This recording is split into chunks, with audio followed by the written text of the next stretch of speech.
क्या आप जानते हैं कि भारत का HDFC बैंक दुनिया का 10वां सबसे बड़ा बैंक है। सिर्फ इतना ही नहीं, सन 2000 से अब तक HDFC बैंक का स्टॉक प्राइस 8000% बढ़ चुका है। ये रिटर्न Amazon, माइक्रोसॉफ्ट और रिलायंस जैसी कंपनियों से भी कई गुना ज्यादा है। और हर साल HDFC लगभग 410 करोड़ डॉलर्स की कमाई भी करता है। लेकिन हमेशा से ऐसा नहीं था दोस्तों। जब 1994 में बैंक शुरू हुआ था, तब ज्यादातर लोग इस पर भरोसा तक नहीं करते थे और बैंक की हालत बहुत खराब थी। लेकिन उसके बाद अपनी नई और इनोवेटिव स्ट्रैटेजीज का इस्तेमाल करके बैंक ने कई रिस्क लेने शुरू किए और उन्हीं का परिणाम है कि आज ये बैंक इन ऊंचाइयों को छू रहा है। तो किस तरह HDFC बैंक अपने कॉम्पिटिटर्स को पछाड़ कर इतना आगे निकला, जानेंगे हम आज। तो बने रहिए वीडियो के अंत तक हमारे साथ। वीडियो शुरू होने से पहले चैनल को सब्सक्राइब करना और बेल आइकन दबाना भी मत भूलिएगा।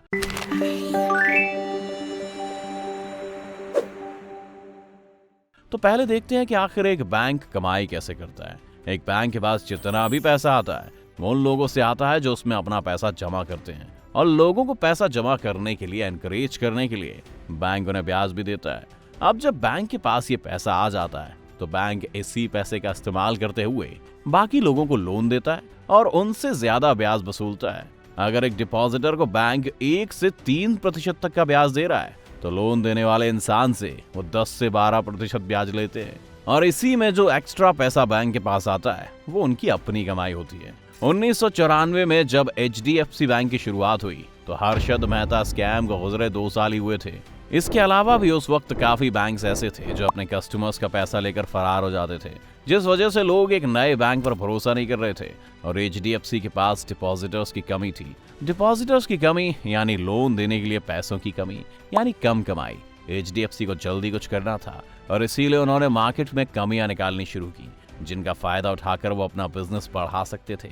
HDFC को जो पहली कमी मार्केट में दिखी वो थी कोऑपरेटिव बैंक्स की ट्रांजैक्शंस। 90 के दशक में एक बैंक की पावर्स सिर्फ अपने राज्य तक ही लिमिटेड होती थी। यानी अगर 2 व्यापारियों के बीच में कोई पैसों का लेन देन चेक से होना है और दोनों व्यापारी अलग अलग राज्य में रहते हैं तो पहला व्यापारी चेक अपने बैंक को भेजेगा, फिर दूसरा व्यापारी उसे अपने राज्य के किसी बैंक में देगा, फिर उस राज्य का बैंक चेक देने वाले के बैंक से उस ट्रांजैक्शन को वेरीफाई करेगा और अंत में वेरिफिकेशन के बाद एक प्रोसेसिंग फीस काट कर उस दूसरे व्यापारी के अकाउंट में वो पैसा चला जाएगा। ये एक लंबा प्रोसेस था जिसमें 3 से 4 दिन का वक्त लग जाता था। यानी पेमेंट हो जाने के बावजूद भी एक आदमी को कई दिनों तक अपने पैसे का इंतजार करना पड़ता था और उस पैसे से भी एक प्रोसेसिंग फीस काट ली जाती थी। इसी कारण से उस वक्त बहुत से व्यापारी चेक में डील नहीं करते थे और बैंक्स का सहारा नहीं लेते थे। HDFC ने यहीं पर अपना पहला दांव खेला। 1998 में HDFC ने ये घोषणा की कि अगर कोई भी इंसान HDFC की किसी भी ब्रांच में अपना चेक डिपॉजिट करता है तो चाहे वो चेक किसी भी राज्य के बैंक से आया हो, वो उसे कम समय में पास कर देंगे। इससे व्यापारियों को काफी सुविधा मिली।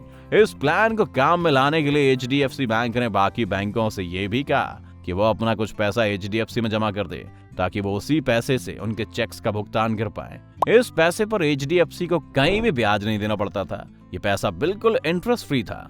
इससे HDFC को 2 फायदे हुए। पहला ये कि उनके कस्टमर्स बढ़ने लगे, दूसरा ये था कि क्योंकि अब बाकी बैंक्स भी अपना कुछ पैसा HDFC में जमा कर रहे थे तो HDFC के पास अब एक्स्ट्रा पैसा आ गया था जिससे वो लोन दे सकते थे।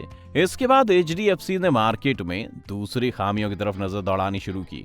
आपने शेयर मार्केट के बारे में तो सुना ही होगा, जहां लोग अपना पैसा डालकर कंपनीज के शेयर खरीदते हैं। जब इन शेयर्स का दाम बढ़ जाता है तो लोग इन्हें बेचकर मुनाफा बनाते हैं। उस वक्त के शेयर मार्केट में एक परेशानी थी। सबसे पहले तो आज की तरह शेयर मार्केट में इन्वेस्ट करना उतना आसान नहीं था, क्योंकि अगर आप शेयर्स खरीदना चाहते हैं तो आपको एक चेक अपने ब्रोकर को देना होता था। इस चेक के क्लियर होने में 2 से 3 दिन का समय लगता था। फिर ये ब्रोकर ये चेक एक स्टॉक एक्सचेंज को देता था, जैसे नेशनल स्टॉक एक्सचेंज या बॉम्बे स्टॉक एक्सचेंज, जिसमें फिर से 3 से 4 दिन का समय लगता था। इसके बाद ये पैसा स्टॉक एक्सचेंज से स्टॉक बेचने वाले आदमी के ब्रोकर के पास जाता था, जिसमें फिर से कुछ वक्त लगेगा। और जब ये ब्रोकर उस आदमी को पैसा देता था जिसे ये स्टॉक बेचना है, तब जाकर ये पूरा ट्रांजैक्शन कंप्लीट होता था। यानी शेयर मार्केट में शेयर्स खरीदने के लिए आपको 2 हफ्ते तक का वक्त लग जाता था। इस काम को आसान बनाने के लिए कभी कभी ब्रोकर्स बिना चेक के क्लियर होने का इंतजार किए अपने बैंक से पैसा डायरेक्टली भेज देते थे, जिससे इन ट्रांजैक्शंस का टाइम 5 से 10 दिन के बीच हो जाता था। लेकिन ऐसा तभी संभव है जब ब्रोकर के पास वो पैसा हो। अगर एक ब्रोकर के 10 क्लाइंट हैं और वो 10 लोगों का पैसा एक साथ दे रहा है तो उसके पास उन 10 लोगों के पैसे भी होने चाहिए। इस वजह से सिस्टम में बहुत सी दिक्कतें थी।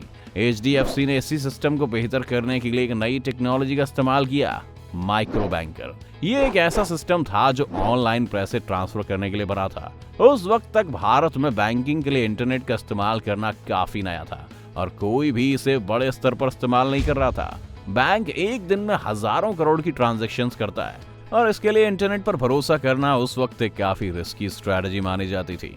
लेकिन HDFC को अगर सरवाइव करना था तो ये रिस्क उठाना जरूरी था। HDFC के सिस्टम के कारण जो ट्रांजैक्शंस 5 से 10 दिन में होती थी वो अब 2 से 3 दिन में होने लगी। काफी सारे ब्रोकर्स ने HDFC में स्विच करना शुरू कर दिया और अपने कस्टमर्स को भी यही करने की सलाह दी। इसके बाद 1998 से 2000 तक HDFC एक मेजर स्टॉक एक्सचेंज का क्लियरिंग मेंबर बन चुका था और उनके पास 800 से भी ज्यादा ब्रोकर अकाउंट्स थे। सिर्फ इतना ही नहीं दोस्तों, पूरे मार्केट के 80% सेटलमेंट्स को अब HDFC कंट्रोल करने लगा था। साथ ही ब्रोकर्स को भी अपने अकाउंट में अब बहुत ज्यादा पैसा रखने की जरूरत नहीं थी। HDFC को इस सिस्टम को लागू करने के लिए अपने स्टाफ को बहुत हाई लेवल पर ट्रेन करना पड़ा। अंत में सब कुछ HDFC के फेवर में ही काम करने लगा। उन्होंने ब्रोकर्स को लोन देने की तरफ भी काफी कदम बढ़ाए और फिर एक नया डिजिटलाइज सैलरी सिस्टम भी बनाया, जिसके इस्तेमाल से कंपनियां सीधा आपकी सैलरी आपके बैंक अकाउंट में डाल सकती थी। ऐसा करने से काफी कंपनियों ने अपना पैसा HDFC बैंक में डिपॉजिट करना शुरू कर दिया और उनके कर्मचारियों ने भी HDFC बैंक में ही अपने खाते खुलवाए और HDFC के पास लोन देने के लिए और पैसा आ गया। एक रिपोर्ट के मुताबिक HDFC बैंक का 2012 का रेवेन्यू 34,185 करोड़ रुपए था, जो 2021 में बढ़कर 1,55,885 करोड़ हो चुका है। यानी कि उनका रेवेन्यू आखिरी 10 सालों में 350% तक बढ़ा है और इस सभी का श्रेय जाता है उनकी इन सभी पॉलिसीज को, जिसने एक नए बैंक को मार्केट में हमेशा के लिए स्थापित कर दिया। तो ये थी HDFC की ऊंचाई छूने की कहानी। उम्मीद है इस वीडियो से आपको बहुत कुछ सीखने को मिला होगा दोस्तों। अगर आपको ये वीडियो पसंद आई हो तो वीडियो को लाइक करें और जाते जाते चैनल को सब्सक्राइब करना ना भूलें।